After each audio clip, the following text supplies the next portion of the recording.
PPN kita kan naik nih. Iya. Ini jujur agak gerah ya Pak ya, jadi 12%. Itu yang menjadi polemik di masyarakat. Kita tahu bahwa kisaran deflasi ya, bukan inflasi ya, deflasi Mei sampai dengan September 2024 itu kurang lebih 0,12%. Artinya dari Mei sampai dengan September saja daya beli masyarakat Indonesia itu rendah. Kalian anak-anak muda adalah harapan kita semua. Teman-teman, pemerintah Indonesia telah menaikkan pajak pertambahan nilai atau PPN menjadi 12% dan akan berlaku pada Januari 2025 mendatang. Nah, ini juga sudah diatur nih teman-teman dalam Undang-Undang Nomor 27 Tahun 2021 nih tentang harmonisasi peraturan perpajakan. Nah, ini naiknya jadi 12% itu dinilai oleh para pengamat dan juga pakar nih sebagai gebrakan yang berani karena juga berdampak pada UMKM dan konsumen hingga mungkin nanti ada berdampak juga nih bisa inflasi gitu teman-teman. Nah, kita mau bahas ini kenaikan 12% sama langsung bersama pengamat perpajakan. Di sini ada Pak Rosni. Halo Pak Rosni. Baik. Iya, kabarnya Ronsi, baik ya. bukan Ronsi. Oh ya Ronsi, sorry Pak. Nah, iya Pak Ronsi. Jadi PPN kita kan naik nih. Iya. Ini jujur agak gerah ya Pak ya, jadi 12%. Dari yang sebelumnya beberapa tahun yang lalu 10 kemudian 11 sekarang 12. Nah, ini sebagai pengamat perpajakan, gimana nih pendapatnya Bapak? Baik,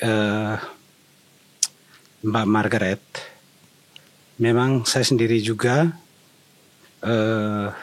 bukan kaget ya, saya tahu betul bahwa ini sudah diundangkan tahun 2021. Nah, kita terlena dengan Pileg, Pilpres, lupa dengan hal yang fundamental, yaitu APBN 2025 itu sudah diketok palu antara legislatif dengan eksekutif kan. Nah, begitu pertemuan antara Menteri Keuangan dengan DPR karena terjadi riuh, Menteri mengatakan bahwa ini sudah diundangkan. Itu yang menjadi polemik di masyarakat. Kita tahu bahwa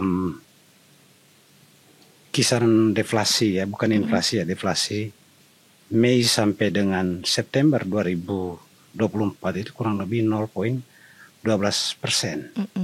Artinya dari Mei sampai dengan September saja daya beli masyarakat Indonesia itu rendah. Baik. Nah, oleh karena itu pengusaha mencoba menurunkan harga. Tetap tidak terbantu. Tetap rendah ya? Iya, tetap rendah. Lalu muncullah riuh mengenai PPN ini bahwa berlaku mulai tanggal 1 Januari 2025. Sehingga banyak masyarakat bahkan ada suara netizen di media sosial yang memboikot untuk mau demo lah, mau apa segala macam. Padahal ini sebenarnya udah perintah undang-undang. Hanya enaknya bahwa tidak terkancing mati di undang-undangnya. Masih ada pasal 3 kalau saya nggak salah yang menyatakan bahwa pemerintah boleh menurunkan rate 12% itu bisa di 5% sampai dengan 15%. Jadi itulah gambaran yang saya berikan kepada negara Indonesia dari Sabang sampai Merauke bahwa angka itu tidak pakem hanya karena menterinya sudah terlanjur membicarakan di DPR bahwa kekeh mau menjalankan. Itu yang menjadi problema sih menurut saya. Baik. Iya. Jadi sebenarnya sudah direncanakan lama ya Pak ya? 2021 kan di diundang-undangkan. 2021 udah dikumandangkan. Iya. Tapi memang baru eksekusinya 1 Januari 2025. Nah iya, ini kan teman-teman masyarakat banyak yang kaget juga ya Pak ya. Mungkin betul. Di tahun 2021 nggak aware juga mungkin ya Pak ya sama itu tadi. Nah ini kan banyak juga pakar di Indonesia ini menilai Indonesia ini belum stabil Pak. Betul. Nah, kenaikan PPN jadi 12% ini sebetulnya memperburuk sektor real nggak sih Pak? Atau gimana nih? 12% jangan dilihat digitnya ya. Dari 11 ke 12 ya. 1% itu. Karena begini. Mungkin ini teknis sekali. Pajak itu, PPN khususnya, itu adalah setiap mata rantai ya, dari hulu sampai ke hilir, lalu nanti barang itu dari produsen, distributor, lalu pasar-pasar itu, lalu terakhir itu adalah konsumen. Jadi yang menanggung paling akhir itu adalah konsumen. Konsumen akhir kayak kita ini beli barang kan udah tersangkut di dalamnya, termasuk PPN yang 1% tadi. Nah kalau digabungkan besar juga. Kan itu yang jadi masalah buat perekonomian kita, yang akhirnya akan menurunkan daya beli karena harga barang menjadi naik. Betul. Gitu. Nah ini juga teman-teman saya nih Pak, udah mulai kayak ayo mulai hemat ya, nggak usah beli HP, nggak usah beli ini, ditabung dulu, kita frugal living dulu. Waduh, ini kan berarti makin merendah ya daya konsumtifnya masyarakat. Nah ini gimana nih Pak? Maksudnya 12% ini membuat pembelian tuh semakin rendah. Nah, ini gini, yang terdampak sebenarnya itu kalau kelas atas saya tidak terlalu aware ya. Lalu kelas bawah juga tidak, karena apa? Mereka banyak dapat bantuan ya dari pemerintah, kayak KIP, PIP, PKH, KJP, segala macam itu ya. Nah, yang jadi masalah menurut saya adalah kelas menengah yang gajinya itu rate dari 5 sampai dengan 15 juta per bulan. Nih, Pak. Kita nih Pak yang milenial. Iya, kayak kita ini kan termasuk kelas menengah yang mau beli mobil mikir-mikir, mau beli rumah mikir-mikir. Iya, dan itu pada posisi kelas yang sangat tanggung gitu. Gajinya tidak terlalu rendah, tidak terlalu tinggi. Jadi range 5 sampai dengan 15 juta itu menurut saya pada saat ini tuh ya harus mengetatkan ikat pinggang. Asumsinya itu benar-benar dilakukan per 1 Januari 2025. Baik. Gitu. Even itu tidak dilakukan pun pasti setiap orang akan mengecangkan ikat pinggangnya, karena kenaikan harga itu tidak seimbang dengan kenaikan upah yang didapat. Betul. Nah Pak, tapi ini sektor yang paling terdampak tuh apa sih Pak? Apakah kebutuhan rumah tangga ataupun kebutuhan sekunder lainnya seperti HP, mobil, rumah, gimana tuh? Semuanya ya, karena kalau kita bicara PPN itu kecuali yang negative list itu artinya barang-barang yang dikecualikan ya dari pengenaan PPN. Jadi semua lini itu kena. Karena contoh saja ya, Margaret bilang tadi bahwa mau beli handphone, jangankan itu, mau beli susu sekalipun ya, susu untuk anak saja ada ikatan PPN di dalamnya. Contoh, dia mau produsen membeli, dia punya kaleng susunya, lalu dia mendesain, lalu beli catnya, itu semua kan ada PPN di dalamnya. Kenaikan 1% itu memang sangat berpengaruh terhadap berbagai aspek. Ya, bukan saja kebutuhan pokok yang dari petani. Kalau itu sih ya banyak yang dibebaskan ya. Tetapi hal-hal di luar itu yang berkaitan langsung dengan kebutuhan kita sehari-hari, ya itulah yang membuat daya beli kita menjadi rendah. Baik. Gitu. Nah ini saya penasaran juga nih Pak. Ini kan berarti tidak hanya ke konsumen ya, tapi ke produsen dan penjual juga seperti betul. UMKM. Nah ini dampaknya gimana sih Pak kalau buat UMKM? Terus juga dampak ke stabilitas harganya nih. Kan UMKM kan ya usaha menengah kecil kan ya Pak ya. Berarti usaha dari sendiri, bukan punya backingan yang gede gitu. Nah itu gimana tuh Pak? Jadi gini, UMKM kita harus sadari betul bahwa mereka baru merangkak akibat dari pandemi COVID. Betul.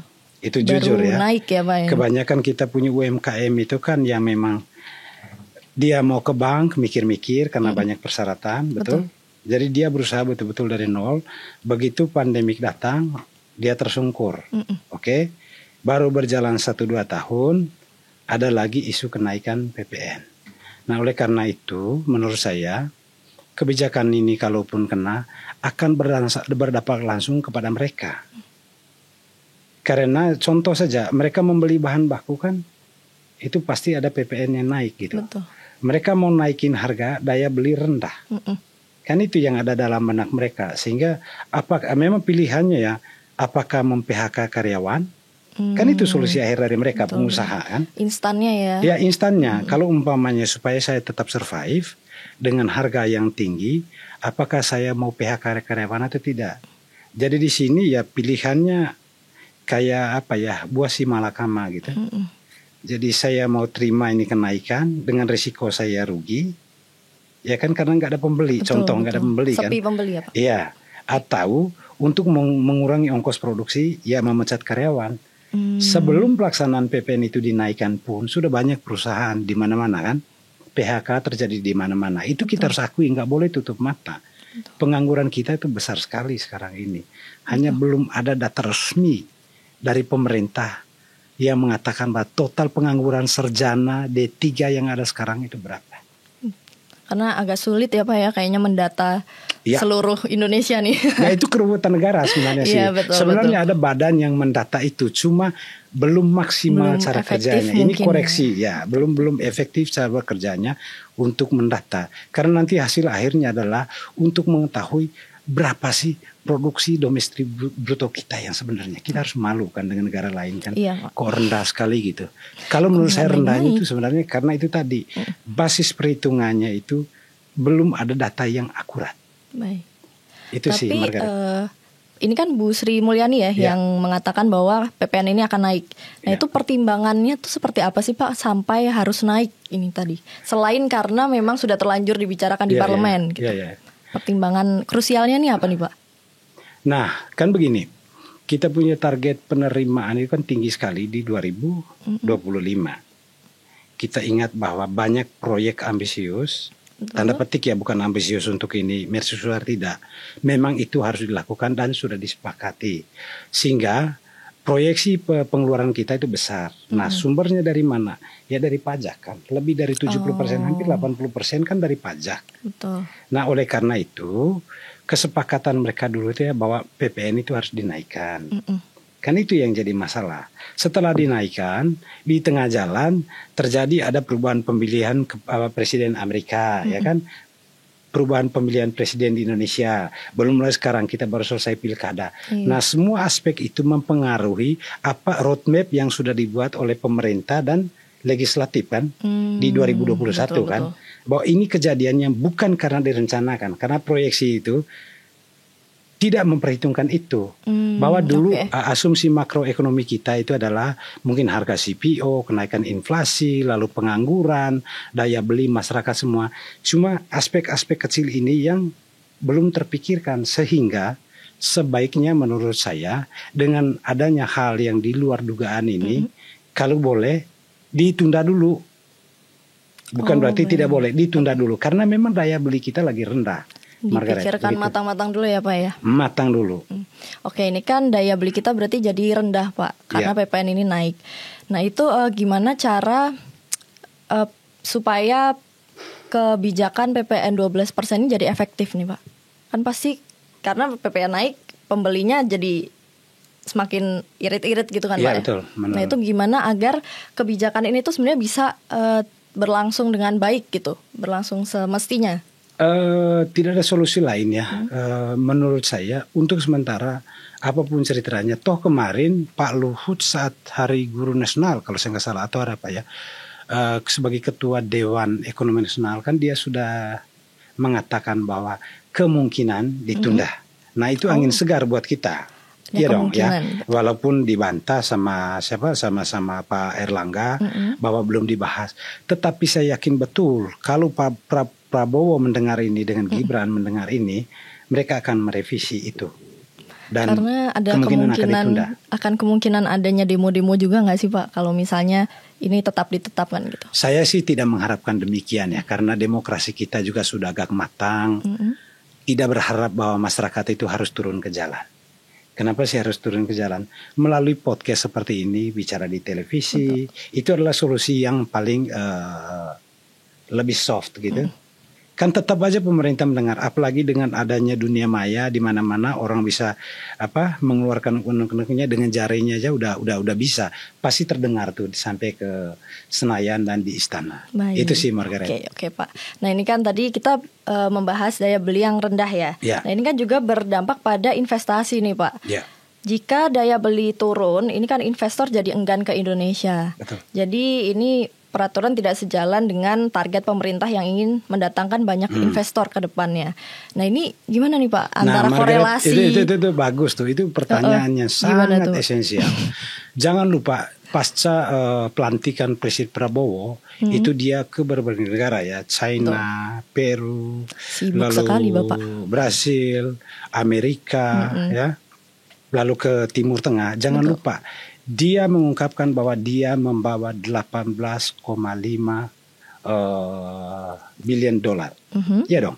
Nah, kalau di dalam negeri saja kita masih terlalu riuh rendah dengan masalah seperti ini, apakah mereka jadi datang? Kan itu pertanyaannya kemudian. Ya, karena semua investor itu mereka memikirkan aspek keamanan. Betul, Ya, betul. ekonomi kita stabil atau tidak. Nah, kenapa saya berbicara supaya kita tidak boleh melakukan demo? Apa yang sudah digadangkan oleh Presiden Prabowo dengan melalang buana ke beberapa negara itu, meminta-minta, mengemis-ngemis, katakan kasarnya begitu ya, supaya mereka berinvestasi di Indonesia, ya itu tadi kita harus matang dulu betul, jangan ada demo, supaya apa yang sudah dia jalankan di awal kepemerintahan 1 bulan pemerintahannya ini benar-benar uang yang dia mau bawa ke sini dengan pengusaha yang sudah komit dengan dia itu bisa terrealisir. Kalau nggak nanti ya sia-sia ya Pak ya. Ya kempes lagi. Iya, betul. Jadi angin. Ya kan sama dengan Kasian. kedatangan siapa dulu Raja, masih ingat nggak kedatangan Arab Saudi dulu itu yang mau bilang bahwa apa realisasinya kan nggak ada. Betul. Mungkin mereka berpikir dari segi keamanan dalam negeri, faktor regulasi, lalu bagaimana cara kerja birokrasi kita, lalu korupsi, itu semua harus diperhitungkan. Soalnya Itu kasihan makanya. Pak Prabowo ya udah betul. kesana kemari, aktif sekali nih Pak Prabowo Aktif ya ke sekali. luar negeri. Iya. Saya lihat jadwalnya ini Bapak kok ke luar negeri terus ya. Iya. Satu Untuk kali itu ya, jalan Pak ya? berapa negara? Hampir 6 atau 7 negara. Iya, dari Dan kemarin. semua itu dia mengajak investor untuk ke Indonesia. Dan berhasil mengajak. Iya, mengajak. Mereka sudah setuju, cuma masalahnya itu tadi. Apakah nanti mereka benar-benar datang kalau ekonomi itu kita, lalu aparat kita, semua yang berpengaruh dengan kebijakan ini ya memang harus diperhitungkan gitu. Baik, kemudian pertanyaan selanjutnya nih Pak, apakah kebijakan kenaikan PPN yang dilakukan ini perlu untuk dikaji ulang, perlu untuk didalami lagi nih? Margaret, seperti di prolog saya tadi, bahwa itu dimungkinkan. Karena Ada memang undang-undang kemungkinan. mengatakan itu ya. Jalan paling simpel itu adalah pendekatan itu tuh, apakah peraturan pemerintah atau tidak melanggar undang-undang. Betul. Iya kan? Menyesuaikan aturan itu apakah melalui peraturan pemerintah atau keputusan Menteri Keuangan, karena memang diberikan amanat oleh undang-undang. Karena saya dengar beberapa kali, saya coba tanya Mas Misbahkum, mereka bilang tergantung pemerintah. Jadi DPR sekarang posisinya itu seperti menyerahkan kepada pemerintah. Baik. Jadi monggo pemerintah mau diapain. Kalau memang suara rakyat seperti itu, silakan direvisi gitu. Oke, berarti ada kemungkinan ya Pak untuk dikaji Saya ulang. aku yakin sekali. Kalau Pasti umpamanya DPR juga sudah pro kepada rakyat, lalu rakyat juga merasa terbebani, pemerintah apalagi Prabowo dia memperhitungkan betul tentang nasib bangsanya. Baik. Karena merah putihnya Prabowo tidak bisa diragukan. Iya, ini saya juga agak relate ya Pak sama PPN ini kan naik 12%. Tapi kemarin Pak Prabowo ini bikin peraturan pemerintah yang pemutihan UMKM. UMKM ya. Ya, itu juga berarti salah satu cara Pak Prabowo ini membantu UMKM untuk survive ya di PPN 12 ini, Pak. Iya betul, karena pertama memang pemerintah pusat tidak punya data yang kuat ya mengenai utang-utang dari UMKM itu. Kalau punya data yang kuat, yang ada kan di perbankan. Perbankan juga tidak boleh bocor kemana-mana kan. Ya, belum kalau lagi tidak yang... atas perintah Bank Indonesia. Betul. Sehingga shortcut yang diambil oleh Prabowo, saya angkat jempol. Bahwa udah berani ya, Pak? diputihkan aja. Hanya mungkin ada beberapa persyaratan yang harus dilewati.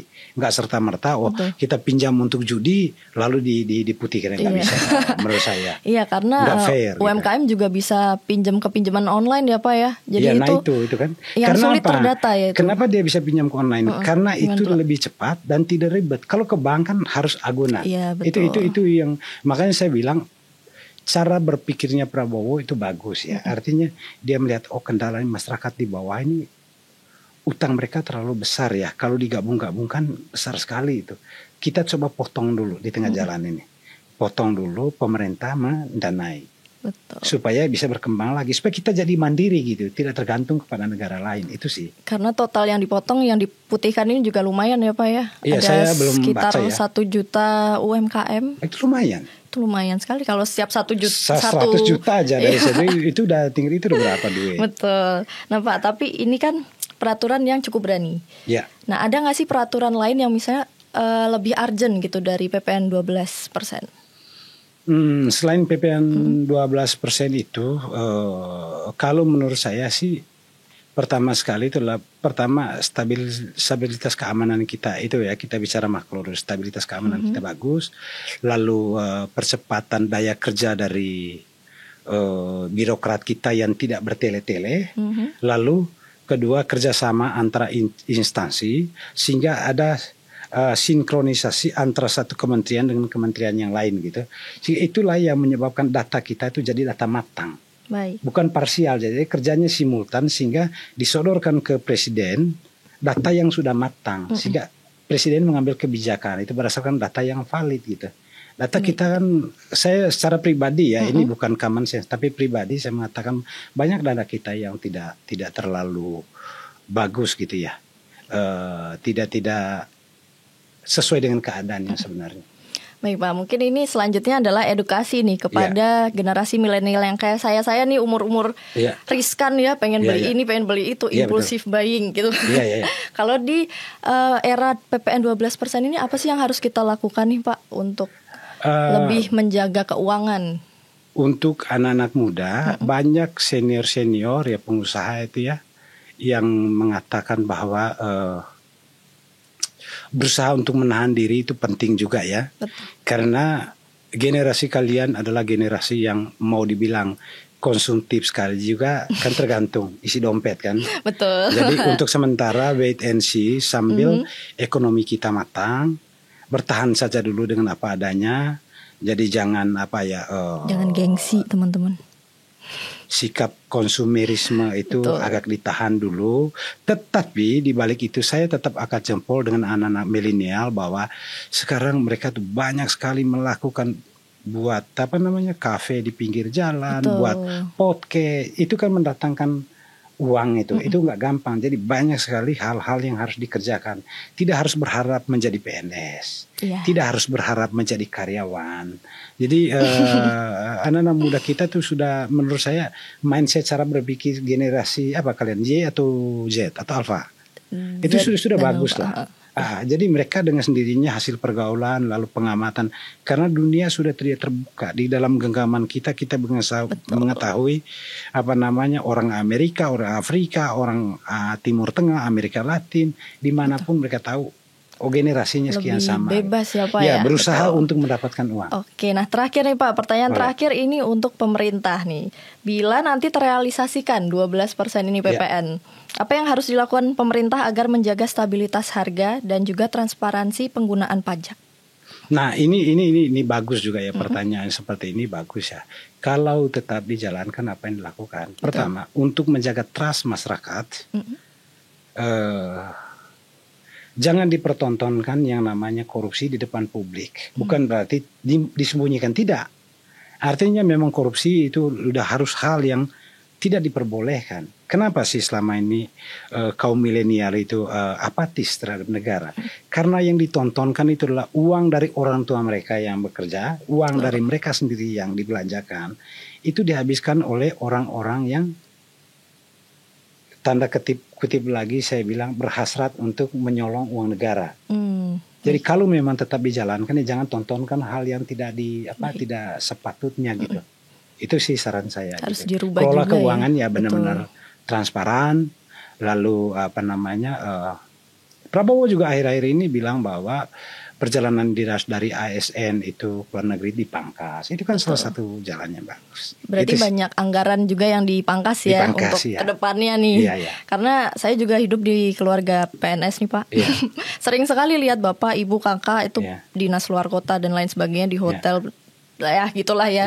Mungkin itu juga dipangkas ya ke depannya nih Pak. Iya. Kalau dari pusat begitu pasti sampai ke daerah karena mereka melihat contoh di pusat. Oke, baik. Gitu. Nah Pak Ronsi ya. Terima kasih ini atas perbincangannya. Ini sudah menjelaskan bagaimana PPN 12% ini besok akan terrealisasi ya di tahun depan. Nah, kita nanti lihat bagaimana berdoanya jangan terrealisasi. Jangan terrealisasi. Berdoanya yang terbaik aja ya Pak terbaik, ya. Untuk kita apalagi generasi milenial. Ya, kita tunggu saja gebrakan apalagi yang akan Presiden Prabowo buat ya untuk kedepannya. Oke, terima kasih Pak Ronsi atas waktunya. Teman-teman, kita ketemu lagi di episode selanjutnya. Bye.